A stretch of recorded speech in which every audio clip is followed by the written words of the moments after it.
So it turns out there's over 200 known hormones in our body. I am going to do a class towards the end on longevity. And so there is one protein I'm going to talk about today that's not a hormone necessarily, but it affects hormones and it affects longevity. So I'm just going to briefly mention it, and you'll hear it again when I do our class. It'll probably be the last class or second, I'm not sure yet. I'm kind of changing up my schedule as I go, so. But anyway, a little bit. So we have common hormones that you guys have probably heard of. So we have an endocrine system. Endocrine, you have an endocrinologist, and the endocrinologist is the man or woman or doctor who deals with diabetes, and he deals with the thyroid, and he deals with the endocrine system. So the system's got different glands, and I've already mentioned them a few times, but I want you to know. So we have common hormones, or T3 and T4, insulin, estrogen, progesterone, testosterone, prolactin, serotonin, leptin, ghrelin. I talked about leptin and ghrelin. Adrenaline, growth hormone. These are just a handful of hormones you've probably heard about out of the 200 or more that are in our body. So remember that hormones are a signaling molecule, and it's a chemical messenger, and it helps maintain homeostasis, and I keep saying that word. So you guys will know all these new medical terms and biological terms and things like that. So some hormones have one action to turn something on, and another turns the same thing off. So one hormone may turn, one thing on, and another one comes behind it and turns it off in a little while. And then some hormones work together and are synergistic. So synergistic means that this one works by itself and this one works by itself, and they kind of come up like this. But if they come together, they go, whoa, real big. So that means they just combine together and make way more action when they work synergistically. So there's lots of chemical things that go on in the world that are kind of like that. So some of our hormones kind of do that. They need each other to work better. So there's also something called feedback loops. So this is what I tell people. There's one that I mention all the time in my clinic, is that we have, you look at food, and our saliva starts to go in our mouth, things start to churn in our belly, pancreas starts to put out things, so we're getting ready for food to come down. And people get heartburn. So they eat food, and sometimes the sphincter at the top of the stomach doesn't close properly, and you get heartburn. Well, I try to help people with that, and so we actually need, our stomach makes H2, or hydrochloric acid, HCl, but we have these things called H2 blockers, which are things like Zantac, which is also called ranitidine, famotidine. There's several of them that in the same class. And then we have something called a PPI, which is a proton pump inhibitor. Well, hydrogen is a proton. And so the proton pump inhibitor keeps you from pumping out protons into the belly. And an H2 blocker like ranitidine stops hydrochloric acid from going into your stomach. Well, can you imagine that that's very good for us?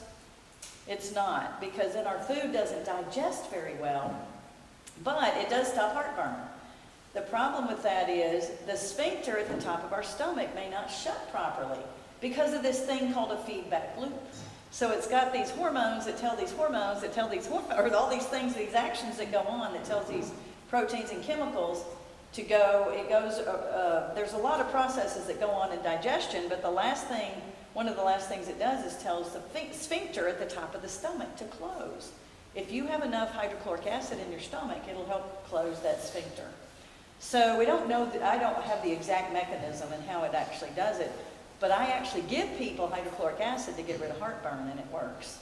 So I've done it to my partner. He had terrible heartburn, and we'll talk about that more on the GI talk, which is coming up. But I just want you to know that these hormones do all these actions. They do all kinds of things as we go. So, and some hormones actually get a cell ready for another hormone. So it's sort of like, we talked about the key that unlocks the door that lets things in the cell. Well, there's maybe 2 keys, so you got a backup key. Don't they do that at the bank with safe deposit boxes? You have 2 keys and you can't get in without both keys. Well, that's kind of what happens in some of our cells. You got to have 2 hormones that unlock both doors or unlock both locks for stuff to happen in the cell. So it's kind of amazing all the things our body does. I keep saying that, but it always amazes me. So, so that's kind of what hormones do. So, so how do we know if our hormones are out of balance? So the roots of imbalance, I'm going to tell you symptoms in a minute, but the roots of imbalance are chronic and emotional stress, food triggers, gut imbalances, toxic overload, and chronic infections. So these are some of the top things that cause us to get out of balance. And some of the symptoms are pretty much very similar in women and men, even though we do have a little bit of our balance of hormones, of course, are different in men than they are in women. Men have a lot more, I think it's 10 times more testosterone, and then women have a whole lot more estrogen than men. So we look like men and women. But some of now these are really general types of things that go wrong, but this is what you're going to feel when your hormones get out of balance, and that's things like fatigue, and that's so general. Fatigue can be caused by so many things, but fatigue, insomnia, weight gain, weight loss, brain fog, sexual performance problems, digestion issues, irritable bowel syndrome, decreased libido, which is in men it's sexual performance, in us it's libido. It's actually in both. Infertility, inability to maintain muscle mass. So as we get older, we have a harder time doing that. Hair loss, mood changes, night sweats. Men can have night sweats too when their testosterone is out of balance. Diabetes, heart disease, osteoporosis, acne, just, really, really lots of symptoms. So, so things that can affect hormones are lack of exercise, lack of sleep. We're going to talk about sleep in another class. Yo-yo dieting, caffeine in the afternoon, the wrong foods. So there's lots of different things that have effects on our hormones. And the point I guess I want to make to you guys is that not every single hormone is affected if we get one out of balance, but lots of them can be affected, okay? More than one, and maybe 6 or 8 or 10. And it's so complicated that none of us, there may be some guys out there studying it, but I don't know it all, and it can be really, really complicated to know everything that goes on physiologically in our body. And we typically learn these systems, which I'm going to tell you about right now. The hormones come from several glands in our body. So one is the hypothalamus, and I've mentioned it. It's in the middle of the brain, and it's kind of the Mac Daddy of all of them. The pituitary is the master gland, and the hypothalamus is electric signals and different parts of our nervous system make it kick in, but it tells the pituitary when to send stuff out, and the pituitary sends stuff everywhere, all over our body. And then we have the pineal gland, which is kind of like right in here somewhere, and it actually sees light, it sees sunshine. What is that gland? The pineal gland. They call it the third eye. You may have heard somebody, a lot of people will say we have a third eye, and there's certain religions that actually base things on stuff like with your pineal gland, and the sun actually senses, or the pineal gland actually senses the sun if you've been out in the sun in the middle of the day. And it produces melatonin, which is another hormone that helps us sleep at night. And then we have the thyroid. So it controls our metabolism up and down, either slower or faster. And right, and a lot of people have thyroid disorder now that didn't used to. And there's more than one reason for that. It's not just lack of iodine, but there's other reasons for it.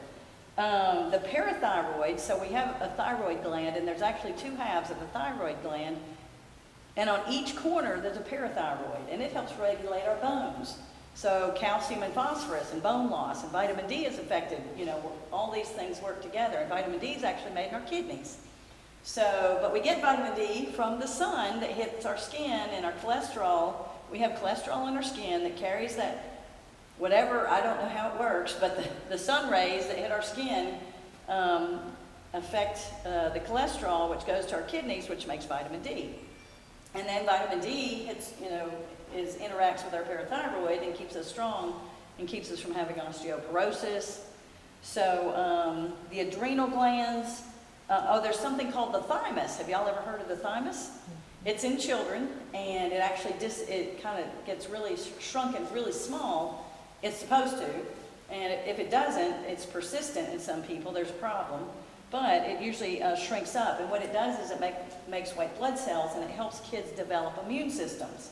And you typically don't need it when you get older because you've developed all these, this part of your immune system, and so it kind of goes away.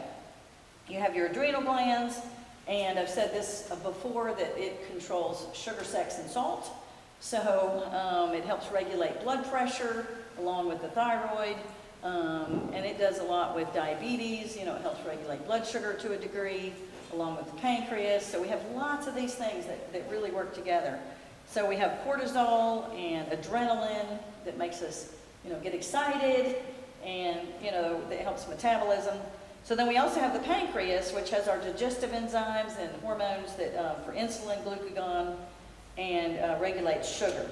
And then the last things our last glands that really put out hormones are our ovaries and our testes. So the one I wanted to introduce to you is called mTOR.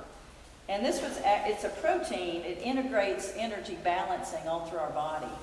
And it actually, it helps balance hormones such as leptin and insulin for fat and ghrelin and some of these things that have to do with weight gain, weight loss, and diabetes, and all these things we keep talking about. So, What's the name of it? mTOR. mTOR. M-T-O-R. So those are initials, and I did not write down exactly what it stands for because I didn't figure you'd be interested. But sorry, I should have known. That's good. That's okay. But it is a really important protein that actually helps us with longevity. So we're going to talk about mTOR a little bit more, but I wanted you to know it's there to help regulate some of our hormones that increase our weight, decrease our weight, and that kind of thing. So it senses nutrients and energy and hormone signals that regulate metabolism and energy and homeostasis. So mTOR activity in the hypothalamus plays a critical role in the regulation of food intake and body weight. Okay? So for scientists, understanding mTOR may help with understanding the obesity, insulin resistance, and diabetes. So they're really looking into mTOR. I can't remember when it was discovered. I think in the 1970s, but I can't remember. So there was a scientist who, and it came from rapamycin, I think, and that was actually a bacteria that made this chemical. And it turns out every single living creature, I think even bacteria and all types of living creatures have this mTOR system. And it tells us whether we live or die for a long period of time. So anyway, it's a very interesting system that they've discovered. So it may be key in our anti-aging, and which I said we'd talk about later. Okay, so I'm going to jump over to another category here because this is really important to do with our hormones, and that's the liver. It's the hardest working organ in our body, and the liver is kind of incredible. You can cut part of it off and it grows back. So you don't want the whole thing gone, but if part of it's gone, it literally will grow back. And it's very, very important. It does lots of stuff. So everything we swallow, breathe, and absorb through our skin passes through the liver. So the liver does a lot of work as far as it detoxes. It plays a key role in processing hormones and removing them from circulation.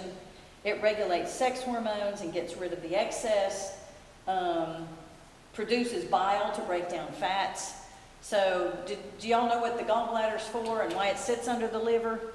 It sits there and catches bile, and it holds it there until somebody tells it, or something, a messenger or a hormone tells it to squeeze, and it squirts out into the small intestine, and it surrounds all our fat. The bile does. but the gallbladder is the sac that holds it. It's a gallbladder. It's like a little bitty bladder that actually holds a little pocket that holds bile that the liver makes. So when you don't have the gallbladder anymore, your liver still makes bile, but it just comes out, just keeps coming and coming all the time, and it doesn't get to squirt it out when it needs to. So that's why some people have trouble when they have their gallbladder taken out, and I won't discuss why. So what happens actually. So if our liver gets damaged or overloaded, hormones can get out of balance. So I've mentioned the liver can have fatty liver. We're going to kind of talk about that now and how that gets developed. So we know that we've learned that one white crystal is actually way better for us than we thought, and that the other white crystal is a whole lot worse for us than we thought. So of course salt is the better one and sugar is the one that's not so good. And so some really quick basics on sugar. So glucose is the main sugar found in our body, and fructose is found in fruit. So, and it is the only place that fructose is metabolized is in the liver. So it actually doesn't cause blood sugar to go up, really, if you've got a normal, healthy person. Now, if you're diabetic, it's a little different. But if you're a normal, healthy person, you typically don't have spikes in blood sugar, glucose, from eating fructose, okay? So it goes through the liver. And so table sugar is actually called sucrose, and it's a mix of glucose and fructose. So it's about 50-50. Then when we have high fructose corn syrup, which we've made out of corn, it's actually 55% fructose and 45% glucose. So, you know, we've talked about sugar and how the intake has gone up so high over the last 200 years. And we're now, in different forms of sugar, we're now taking in 152 pounds of sugar a year, which is about 3 pounds a week, including some of this high fructose corn syrup. Okay? Is the corn syrup worse than table sugar? It is. Because it has more fructose, and we're about to figure out, it only goes through the liver. So this is something I really want you guys to get, because fructose is the most deadly sugar, and it was considered benign, and it only because it only caused a little bit of rise in insulin. So, and it's low on the glycemic index. So why is it bad? Almost every cell uses glucose, but none of them can use fructose. So it all has to go through the liver and be changed. So it really puts a lot of strain on the liver. And the bottom line is fructose changes into fat in the liver, because there's so much of it that we're eating and drinking that it doesn't have anywhere to go. So the liver has to change it, and it turns everything into fat because it's stuff we don't need. And it actually gets changed into, it goes, let's see, I wrote it down, but I think I marked it out. I was afraid you wouldn't want to know. I tried to give you too much. I think it makes it into glucose. It makes it into other sugars, but it also changes it into fat, and it also changes it into glucagon, which actually causes sugar to go into fat. So it's kind of complicated, but anyway, the liver is the only thing that can deal with fructose. So that makes it so much harder on us. Is fructose the only thing that causes fatty liver? I don't know that for sure. Possibly not, but I don't know. I don't know that for sure. I'd have to look that up. And how do you test for fatty liver? You can have an ultrasound, and it shows it. It'll pick it up on ultrasound. So, and I think, yes, and so I had fatty liver in my 30s, and I only weighed 115 pounds at the time, or 120. That was my average weight. It was 120 when I was younger. And I'd lost a bunch of weight through divorce, unfortunately. So I'd gotten really low, but I still had fatty liver. And the reason was my kids and I did this this diet called natural hygiene, And we ate fruit every morning until lunch, and then we ate vegetables and bread for dinner, for lunch and dinner. But we ate a lot of fruit. And so even though it didn't make me heavy, but it gave me fatty liver. So the fructose does come from fruit? It does. Like I said, you get it in fruit, but you also get it in sucrose and high fructose corn syrup. And agave. Agave has the most fructose of any sugar out there. It's like 80%. It's presented as a good thing? It was, but not anymore. Okay. So Dr. Oz had it on his show, and he got slammed for it because it's so hard on our liver. And we used to use agave because we thought it was better for us. For a while, people thought it was because blood sugar didn't shoot up, insulin didn't shoot up with agave and with high fructose corn syrup and with, it did some, and with fruit. So does it make new fat cells and stores it in the liver? Yes. And it actually So gets how stored. can you lose fat cells in the liver? How can you what? How can you lose fat cells in the liver? We're about to talk about that. It can be reversed. Mine is reversed. I do not have it anymore. Okay. So we're about to talk about that. So, but this is another reason that, so what they did, fatty liver causes, the other thing I need you to understand about fatty liver, there's a couple of things. Fatty liver can go to cirrhosis. Yeah. So we have people in our clinic that have, it's called NASH, non-alcoholic steatosis, which means, steatosis means fatty liver, okay? So it's non-alcoholic fatty liver, and it literally can cause cirrhosis. And so that's why you don't want fatty liver. And it also causes insulin resistance, and we think it may be one of the major factors in insulin resistance. So, so what they did was they did some experiments that showed that fructose, not glucose, causes insulin resistance. And so they took two groups of people and fed them Kool-Aid, and one bunch of Kool-Aid just had glucose in it, and the other group had fructose in it. And they fed these people Kool-Aid for 8 weeks, and they were able to get people to be healthy people became insulin resistant with fructose in their Kool-Aid in 8 weeks. So, and the glucose people did not have any insulin resistance. Okay, what do you mean by insulin resistance? So what it means is that when insulin is hanging around, when insulin comes out, it can't push blood sugar into the cell very well because the key is not unlocking the door. Insulin stays around too long and sugar stays around too long in your blood, in your actual circulating blood. So it means that your cell will not accept that insulin. Okay? It won't accept the insulin and it won't accept the sugar. So literally just the fructose was one of the main factors that caused this. Okay? So this is the reason that we see lots of Asians and maybe even Hispanics from Mexico and Central America who have eaten corn but aren't getting so much fructose. And the Asians who are eating a lot of rice, they don't become diabetic. But once they get their hands on fructose, now in China, their rate of diabetes is overtaking us. And we were the top in the world forever. And we're not anymore. China is. Because they already had a lot of carbs in their diet, and now they're adding fructose to it. So they're already kind of on the edge, of just being high carb, and then that fructose, boom, it just sends them over the edge. Because the carbs do make glucose be available in the blood. So when you have fructose and insulin resistance that goes with it, boom, you've got even more of a problem.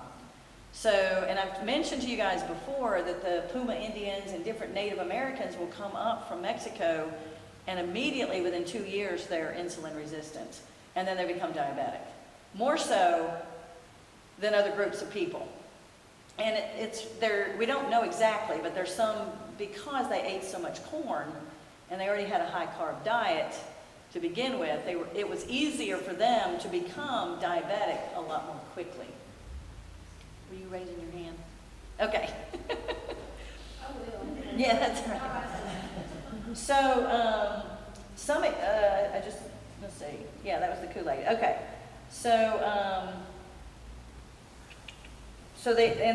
What they got their hands on wasn't just fructose, it wasn't just fruit, but it was table sugar, which is 50% fructose and 50% glucose.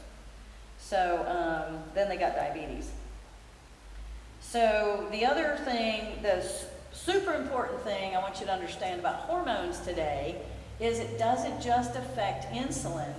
Because fatty liver, the liver is struggling really hard to do its job with all this fat around.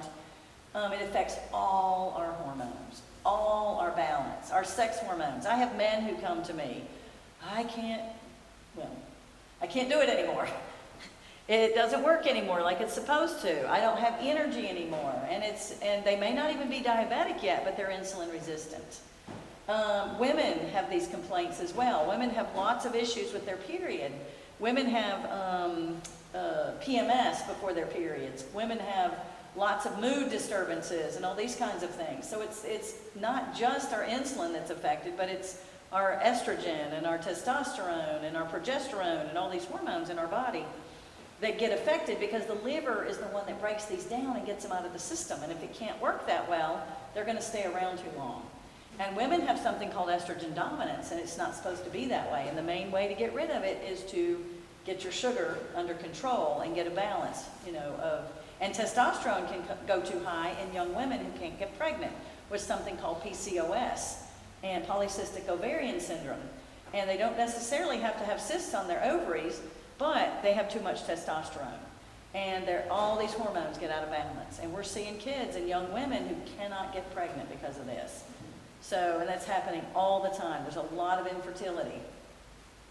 So all right? You say it's because we're eating, we have more sugar in our diet. Yes. And that's from the liver's not functioning properly, and that's from everything else. Yes. We seem to have a lot more instances, that I can observe of people not being able to get pregnant. Yes, absolutely. Okay. And there's just, and there's lots of things that are causing birth defects. We have the worst infant mortality rate here in this country of any developed country in the world. One of the worst. We're worse than some really small countries. We have all kinds of stuff going on because the thyroid's out of balance. You have to have good thyroid hormone to have healthy babies. We have insulin that's out of balance, so we have babies that are too big when they come out. We have lots of issues with moms not knowing how to eat correctly. And some of our primitive cultures fed their moms and their young women, young girls from about 10 years old before they started, and when they started their period, up until I don't know what age, but they fed them the very best food they had, the absolute best. And the older people got whatever was left because they wanted those women to have really healthy babies. And so that was just a cultural thing that they did. So they had it right. They didn't know exactly why and all the physiology behind it, but they knew that it was important for moms to eat really healthy. And, we've seen families. We've got a friend whose family she couldn't get pregnant, so she used fertility drugs. Her child wasn't normal. She had her second child who was normal, but she never ate right her whole life. She ate the inside of a biscuit and she ate cheese. That was about it. I had to try to get her to eat watermelon and a few other things when she was at my house. And then she had a set of twins, and neither one of them came out correctly. They had to have surgeries and all these things. And I just felt so bad for her, But we have a lot of moms who, don't know how to eat correctly. And we aren't taught, and we just don't know. So we develop kids, unfortunately, and that's not always the case, but spina bifida is caused because we don't get enough folate. They feel like we're not getting enough folate in our diet, so there's lots of different birth defects that we can improve on, by eating a lot healthier and being healthier and having our liver be healthy. So, is insulin resistance a precursor to diabetes or the other way yes, around? no. It's a precursor to diabetes. So, and they're thinking that maybe, it's around 80 or 90 or 95% of people are now becoming insulin resistant. That's what, had the last one I was reading, and that's what it said. Yeah, did they say, what was the percentage? It was more than half. It was huge. Yeah. Well, we have, I mean, diabetes is growing at, we have about a third of people who are becoming diabetic or are insulin. Dr. Fung said 1 in 10 right now, so it's going to be even more than that. Yes, that are insulin resistant, right. I mean, anybody that has a little inner tube right here, you're probably insulin resistant, and I have one. I should have worn my coach. I know. My brother has one when I only weighed 80 pounds. Probably almost every single person in here has a little tube right here. Do what? I always had a tummy, even when I was so skinny that Right, and they 80 actually, pounds. They always said, you're fat just like my mother.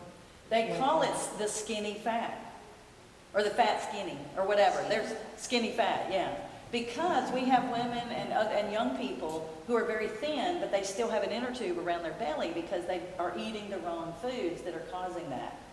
So it causes fat to develop on our organs, which is very, very unhealthy for us, especially the liver. So, okay, as promised, what do we do about all this? So here's the hope, or at least the ideas of what we might need to do. And we've already talked about some of it.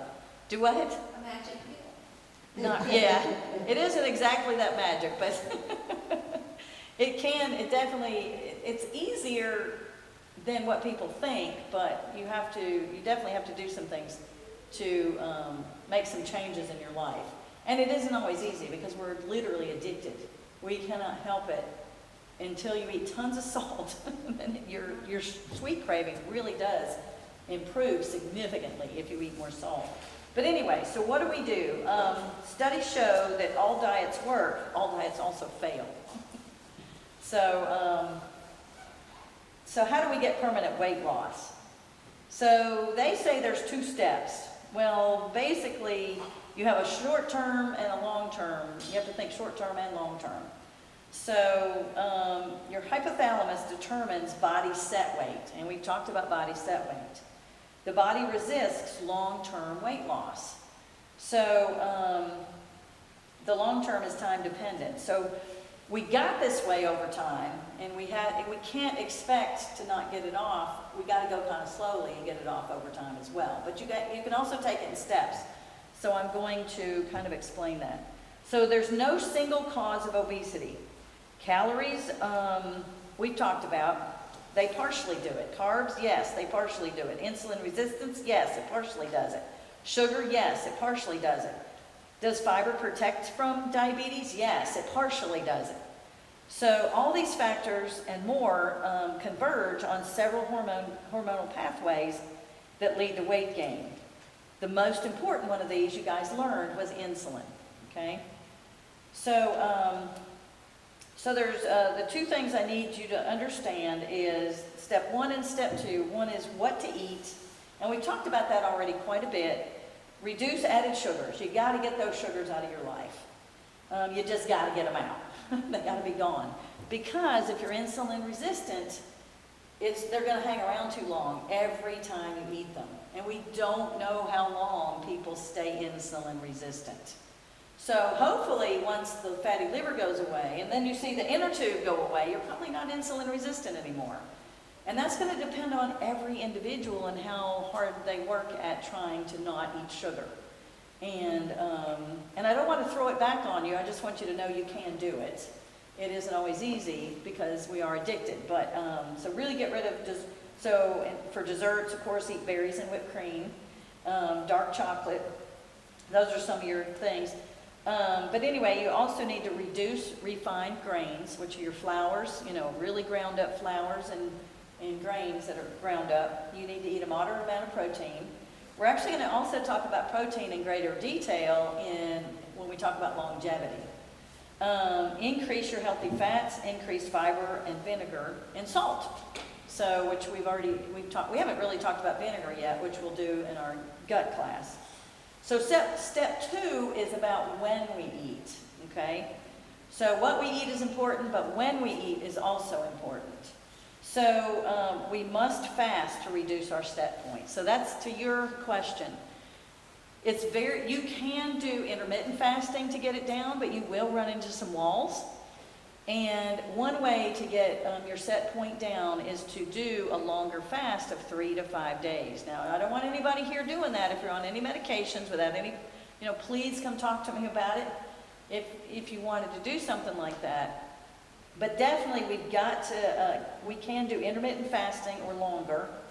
And the other thing I want you to remember is the older you are, the fattier the liver, the longer it takes to go away, if you've been doing these habits for many, many years. And it just takes longer every decade older that we are, because we've been eating a certain way for so long. And your body gets used to that homeostasis, even if it's not a good homeostasis, it's used to being that way. So this is an example. I have diabetics who come to me, and their blood sugars are staying 250 or 300. And when I try to get them down to 100, they get so mad at me, they said, I feel horrible. Because their body is used to being that high.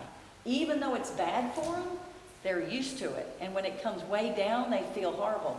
They literally it will be like if any of you have seen somebody who has really low blood sugar, like from taking too much insulin or not eating enough, they can't think, they almost can't walk. These people will get like that even with a normal blood sugar because they're so used to being high. So that's kind of what our body does as being insulin resistant. It's been like this for 20, 30, 40, 50 years. We started developing it a long time ago. So it takes a little bit longer for us older folks to get rid of that insulin resistance. And our hormones don't help, but we can, I'm not going to go into detail, but women have a little bit, and I do mention that, I think, women have a little bit, our blood sugars go low faster than men. But once people are really overweight, that actually there is no difference between men and women. So you just have to remember, the older you are, it takes a little bit longer, sometimes a little more than a little bit longer. Our hormones adapt to fasting over time. Insulin goes down, growth hormones go up, adrenaline goes up, and increases metabolism. So fatty liver does go down, and all other hormones are processed much better, and you have a healthier liver. The difference between men and women: glucose falls faster in females, ketosis develops more. I didn't skip a page, did I? No. Ketones develop more quickly in females. But men have an easier time losing weight than women do. I know, it's because our hormones. Sorry. And but the heavier people are, all these differences kind of disappear. So, and the one thing about fasting is it does become easier with practice, okay? So I ate 3 meals a day most of my life. And even when I was thinner, I ate 3 meals a day. But when I was going into intermittent fasting, it was hard to skip breakfast. So I went back to eating, I think I told you guys this, in January I was told I couldn't intermittent fast and have rheumatoid. And I gained 7 pounds, and I'm trying to get it back off. And last week I did intermittent fasting, and I lost 2 pounds in a week. So it's hard, though, because over the weekend I ate again, and it came right back.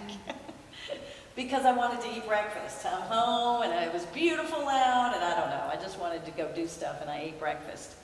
So, but I got away from it and did great for months and months and months. I didn't have to eat breakfast anymore. Drink coffee or Yes, I do drink coffee, and I put a little heavy cream in it or a little half and half. I am trying to decrease the amount of sugar I put in it. Even this, because this does make insulin go up. So I was using, in one small cup, I was using 2 packs at one time, just in a regular 8-ounce cup. And then I went to a big cup, and I used 2 packs in the big cup. Now I'm using 1 pack in the big cup. So I'm really trying to get away from using the sweetener, because your mouth gets used to that sweet, and it wants that sweet. And I'm getting better at not, I mean, I have craved sweets my whole life until this last year. I mean, craved them, even when I was doing low carb. You put MCT in your, I haven't used a lot of MCT because it's expensive, and I try to do things to show people less expensive ways. So I don't always do the cheaper way, but I try to so I can teach people how to do it cheaper. You know, so I typically just don't. wondering if you changed your position of fasting if you put those things in. It may, and I have some MCT at home, and a lot of people use it. And MCT is medium chain triglycerides, and they don't go to the hips. We usually, they help us feel satiated to a degree, but we push them, we use them for energy as much as we need them, and then we push them out of the body. They say that it keeps you from getting hungry. Yes, but fat in general does. But some fats make you gain weight a little bit more easily than others, and MCT is one of those that doesn't. But that's coconut oil as well. So I used to take spoonfuls of coconut oil. Oh, excuse me. And coconut oil is cheaper than MCT oil if you buy just plain coconut oil. So I've typically done that. I have a hard time with that texture in my mouth, that oil. I can do it, and I tell people just do it and then eat, and then it's gone. Take a bite, or drink or something like that. I have a hard time. My grandkids love it. They do not care if it's oily. My son-in-law, just write down. I'm just like, I don't know, I have a hard time. But anyway, so that's pretty, this talk was a little bit shorter. Wow, I never get done this early. But I did want to talk to you about, I didn't talk about a recipe either. So it's really hard, like this milkshake, it did have some sweetener in it, but it's really a lot healthier for us because you do have your blueberries, which have more fiber, which are good for you. It does have a little bit more fructose than your blackberries and your raspberries and your strawberries, but it's still one of those fairly low. And so I made a milkshake out of it. You can also use strawberries. You can also do other things. I've made chocolate milkshakes before, but the blueberries are frozen, so it makes it really cold. And I use this coconut milk. You can do it out of any flavored milk you want, almond milk, hemp milk. I use this coconut milk. I use this coconut cream. This is called coconut milk too, but it's very thick. So if you've ever opened one of these, there's a liquid in it, but it's a thicker liquid, and then there's a really thick coconut fat and coconut product in there. And so we put that whole can in. We filled up that blender. That's a Vitamix. We filled it up about probably two-thirds with blueberries, maybe a little further. And then I put this whole can in. And then we had to thin it down to get it to blend because it's a big wad of frozen blueberries. So I put this in, and just for extra treat, I put half and half. You can put heavy whipping cream. And it was still hard to blend, so I just added some more of this. And I didn't measure. It's probably about in there somewhere. How much happened? I just dumped a little bit. I probably put a cup, maybe a cup and a half. I don't know. I can go look at the container. I just left it in the fridge. And then I took this and opened it, and I said, Claudia, we're just going to taste. So I just dumped it. I went, so that was probably about 3 or 4 tablespoons in that whole blender. What is that? This is the whole earth sweetener that's in the packs Okay. on the table.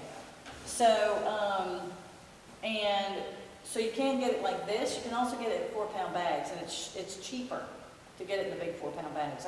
Somebody ordered one the other day at my clinic, and I have one coming for me because I think it's way cheaper to get it in the big bag. And Walmart carries it in a small bag. Do they? Yeah. And it is more expensive if you get it in the smaller bags. So, so I just and I put vanilla in. We had a little bit of vanilla. I had a little bit of vanilla in there, and that's it. So it was just those, and my kids love stuff like this. My grandkids do, so it's not quite so bad to go to Gigi's and not, it's like, oh, do we have to eat vegetables?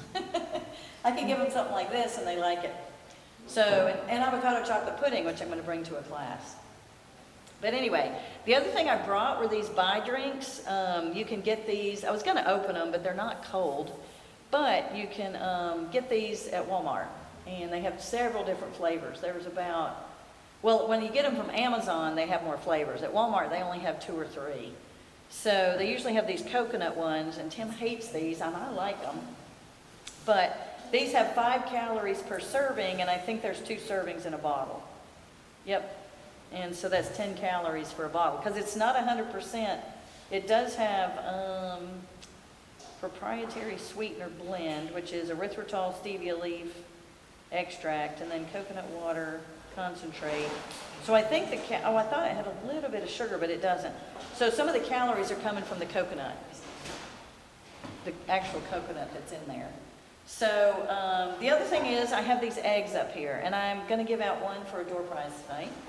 So the other thing is we have them at our clinic, and I wanted to offer you guys eggs.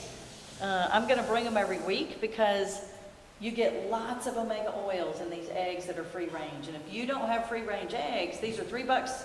These are $3 a dozen. These are 4 because they have some duck eggs in there if you want duck eggs. So there's 3 duck eggs in each of these. The rest are chicken eggs. So one of the ladies brought them to us. But anyway, the duck eggs, if you saw the article I did on EggerShare, they even have more omegas in them. And they're great to, I was going to make you guys a coconut cream pie that's coming next week. But it was so pretty outside this weekend, I didn't want to work. And so I got to today, and I didn't have time. I ended up running out of time because I had somebody call me, and I had somebody come over, and this and that this morning. Everybody needs downtime. You do not need to apologize. Yeah. You didn't make us come in. It was nice having that downtime. You got everybody's name in here? Okay. Yes, but I don't know if you want I'm going to let you. Huh? We could. Yeah, we could give away a drink, so we'll give away a couple things. So, Faith. Faith do what? Faith. Roden. Are you Faith? Okay, you can come choose. You can either have now these 2 dozen came from my farm, and this has duck eggs in it, and then you have a drink.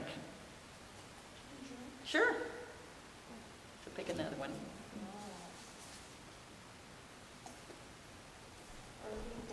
Birdie Davis. Had you won before?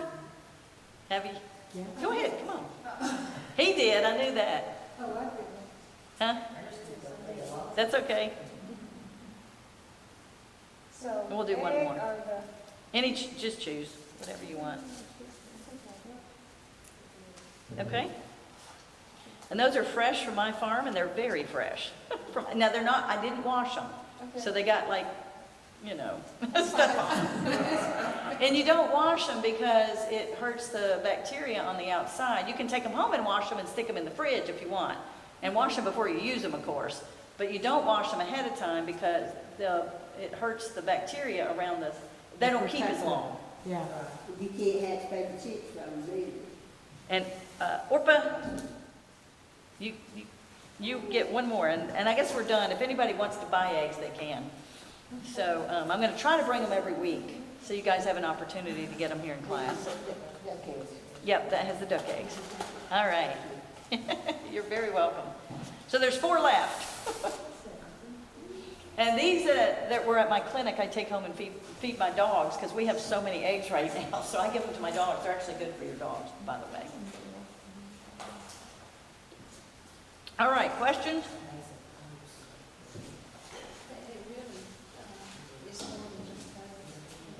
The family does it.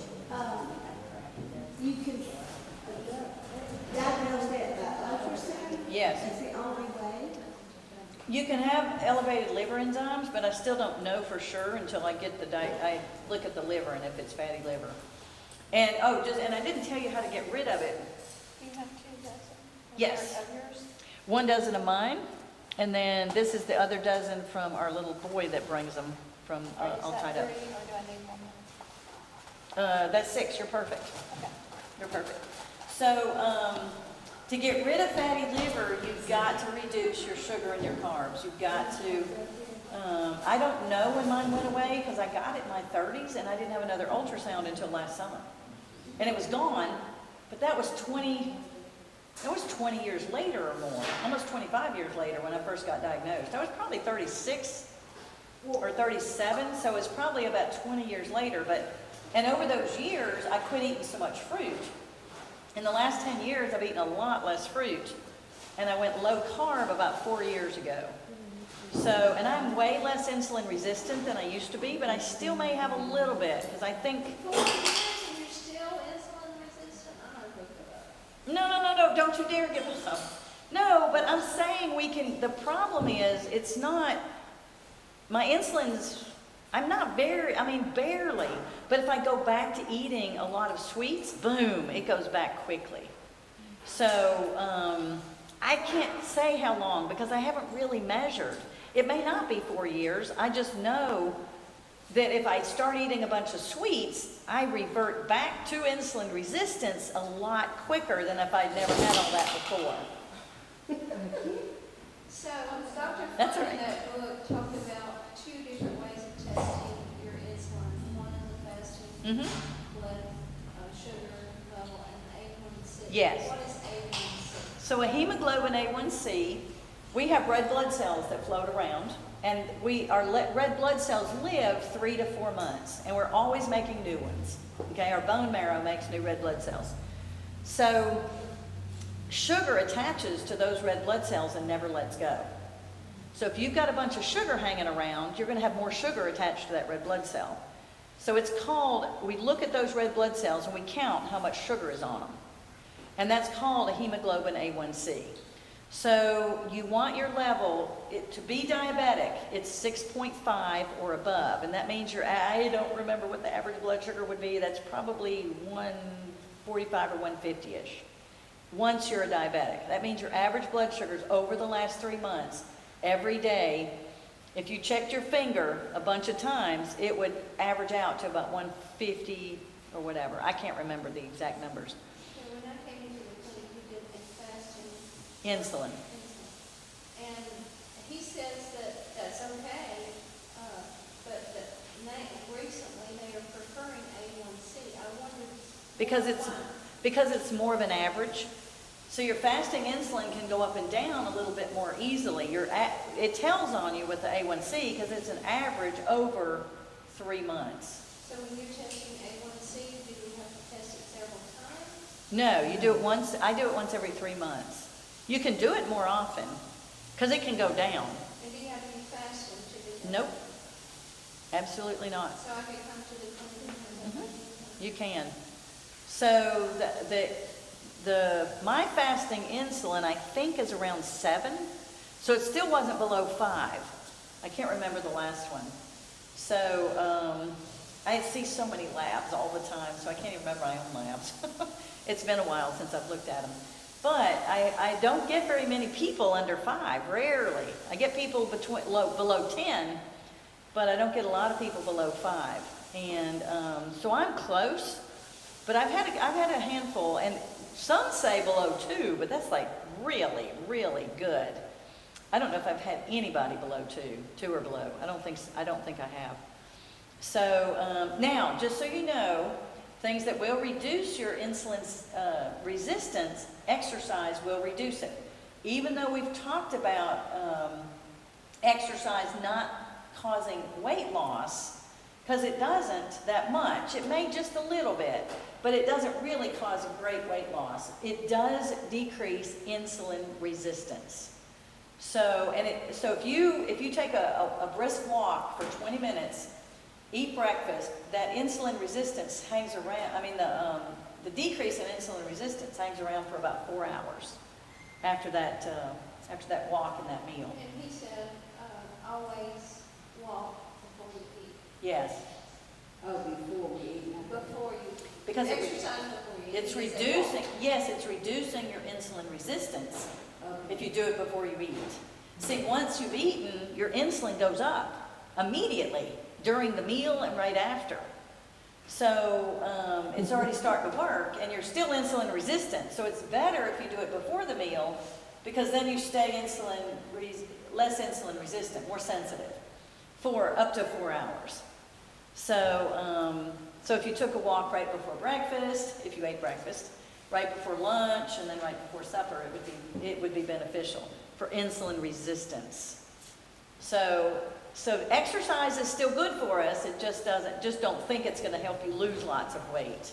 You may lose a pound or two extra, but it's not going to be a lot. But it's still very, very good for us.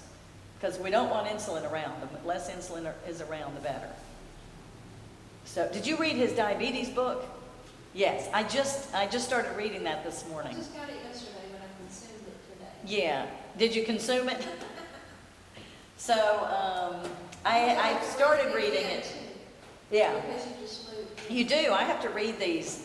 Like I said, I lost information that I taught on this a year and 2 and 3 ago, and I'm like, God, I don't remember reading that. If anybody's interested in that book, for some reason they sent me 2.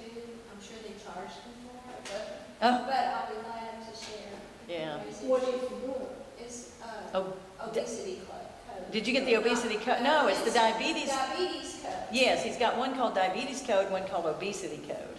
And they're different because they talk about 2 different, they go, It's really to help you. I mean, a lot of information I read today was how to overcome insulin resistance. yes. And that's what you want to know. So don't get discouraged. I know. So insulin resistance has to do with blood sugar, and if you become insulin resistant, you retain fat more. And Yes. it's the precursor before you become diabetic. Okay, and then you've got fatty liver, which is a different thing altogether, and if you don't get rid of that, you It's not really a different thing altogether because all of this comes together as a syndrome. Most people that are diabetic already have fatty liver. But it may not be that bad, but there's going to be some fat in the liver. So some are worse at it because you can, Well, I mean, what I mean by different, It's a consequence of insulin resistance. yeah, the main cause of fatty liver is fructose.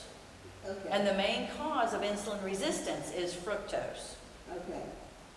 Insulin resistance, if you don't take care of it, leads to diabetes. Fatty liver, if you don't take care of it, leads to cirrhosis of the liver. Yes. Okay, that's what I meant by two. Okay, yeah, gotcha. All right, I think I got that. Yeah. Yes, because as far, I don't know, I mean, I had fatty liver and it didn't lead to diabetes.